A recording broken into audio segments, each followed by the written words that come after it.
check out this adorable Pop-Up Pals card kit. Everything you need to make 4 fun pop-up cards.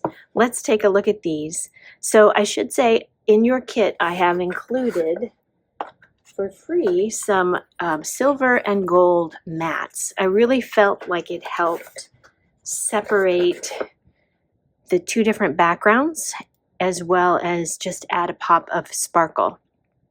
So I have these attached on my board with magnets so I won't take them off. But here is the first one. It's your birthday, go bananas. And you open it up and look at that monkey. Isn't he so cute? Again, you have a decorative envelope. You're my best friend, the dog and the cat.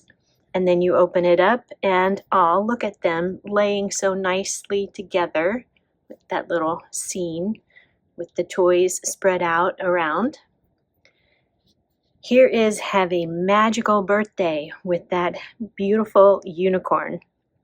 Again, you've got a silver mat around the outside and you open it up and look at that beautiful unicorn flying and making rainbows wherever she goes.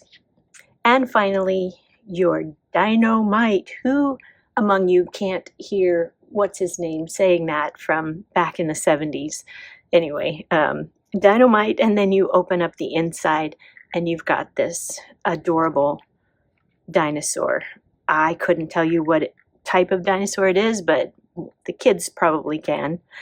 So anyway, this is super affordable kit with 4 cards. I'm throwing in the extra foil paper, and you can easily put these together yourself with the step-by-step instructions, or reach out to me if you have any questions. You can find this kit and more on my website, creatingwithchristine.com.